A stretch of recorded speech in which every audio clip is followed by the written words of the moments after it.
A ton of minerals. He's got 1,500 already, and it looks like a little bit. No, he gathers them up. It's not going to be a split push, and we'll see how this goes down. But these Immortals are now in the back, and that's not going to be good news at all. Yeah, the Immortals actually getting picked up by the.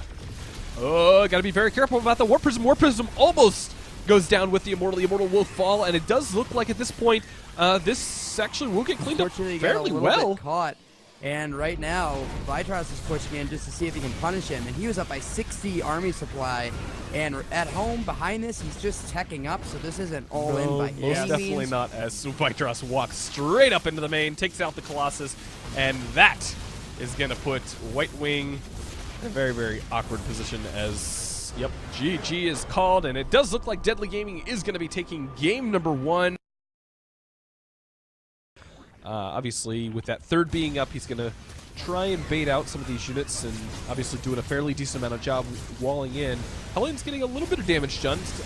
Joe's just definitely needs to be a little bit careful not to lose too many of these queens. Yeah, Epic doing a real nice job here. He's going to be able to take out a lot, maybe the queens. If he can get the Spine Crawler, I mean, that'll go down before too much damage. Oh, a little bit tough there. And he does decide to go ahead and back now. We do have some Banelings morphing in. We'll have to see whether or not those will actually. Those should time up perfectly with the Baneling speed. Yep, we'll have to see here. Oh, and he darts in to try to get him, but it looks like they retreat. Only able to pick off one. Yeah, I mean, such beautiful positions. So he's got Marines all over the high ground, so he can retreat past those. And on the back end, he parked all of his Hellbats right on the ramp. I mean, it's going to be nearly impossible to just run a whole bunch of things up there. And looks like he traded pretty well, and they're going to continue to push. He really wants his fourth base to go down, and it looks like it will. Yeah, and with this many Marine reinforcements, I think that Joe is definitely going to be in a very, very tight spot. A lot of things just dying left and right. The Mutalisk falling very, very rapidly as well. Marauder's taking a lot of those Baneling hits, and yeah, Epic just appears to have way too much. Going in here, getting a lot of really good damage done. GG well played is called, and Epic taking game number 2. Very, very nice. And he does not have Hellions yet, so just a little bit of an odd transition there.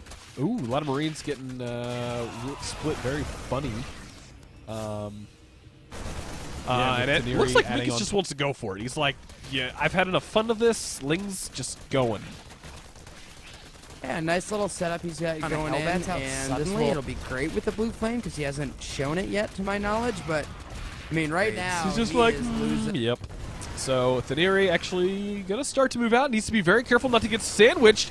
A lot of the Lings are gonna come in and get a full surround on this entire army. It does look like GG is gonna get called, and it looks like Deadly Gaming's Mikas is gonna take game. The Artosis of all Artosis pylons. Yes. And suddenly Zerglings. Yep. And yeah, he's like chrono boosting the cybernetics core like, yeah. That was a mistake. Lots of probes going to be going down. Very nice positioning off that Stalker, although it will go down rather rapidly. And with the Mothership core not even out at this point, I think this is... Wait, why is he focusing the Nexus? Yeah, not quite sure. Maybe he just wants to tear it down? I mean, it would not really a wrong thing to completely and utterly destroy. Maybe he thinks he's got the economics, and maybe he doesn't want to continue and just wants to hit this and go home. Yeah, and with these roaches coming out, he's going to have more than enough to deal with this. Granted, there are still a lot of Zealots here. He just got to be a little bit careful not to lose too many more of these roaches, having them get picked out one by one. Third base is still up. Obviously, John trying to lick his wounds and make sure that he can keep that third base if at all possible. And yeah, with the roaches now cleaning up a lot of these Zealots, the Zealots will fall, and that should more or less stop us. Ooh, Stalkers. And he accidentally kind of ran into reinforcements, which isn't the best, but will be good enough. And yeah, 7 more roaches on the way.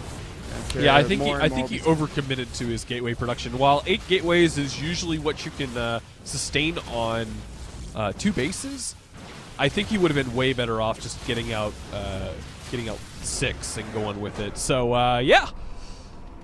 I mean, the whole thing, it could have worked if he had properly walled off or had a sentry there or something to stop that aggression. Marine's trying to get into position. Not quite enough energy for a scan. Cloak just now finished. Is going to go ahead and start Cloak. And with no eBay, this could potentially get a fair amount of damage done. Yes, I think that is actually kind of an understatement. It can do a lot of damage. Now, depending. Now, he is building his own Raven. Yeah, so Yoshi's pushing in here, trying to get as much as he can get done. A lot of those tanks are doing a really good job on the Hellbats, but it looks like Yoshi will be able to prevail. The tanks will fall very, very rapidly, and with those falling, I would say Yoshi has broken the wonderful Terran player Dzierżynski. Yes, ooh, I like the little... Oh, is that Russian you put in there? Dzierżynski. Oh, I don't know. We'll go with generic foreign. Yes, generic foreign. There we go. Yeah, perfect. Yeah, it's going to be pretty rough for Dzierżynski now, especially Yoshi with that third base advantage. Here we go. Yeah, Thor's coming in here trying to get as much damage done as possible. SCB is getting taken out. Thor's not quite enough, but does Yoshi have enough? The Hellbats coming in, getting a lot of damage done, and Yoshi's going to be pushed back once again. Yep, and he doesn't quite have enough. Dzierżynski, the big problem for him is not having enough gas. Oh, he boy. is very, very starved. And he's sneaking something on the bottom left-hand side of the map. Ooh, not and actually that batting scan was actually really nice, because now he sees where the Widow Mines are and says, yep, gotta go ahead and push in now. Yep, and we'll see what happens going in, unsieged, now sieging up. So many things down in front, and that blue flame ripping through for Dzierżynski, but not quite enough as the tank line just obliterates the front line, and now dropping below. Discover that bottom base with all of its mules, 6 mules going down there. So Yep. that's going to be cut off as well. Dzierżynski running out of options very quickly. He's got no mining and just decides to call it a day.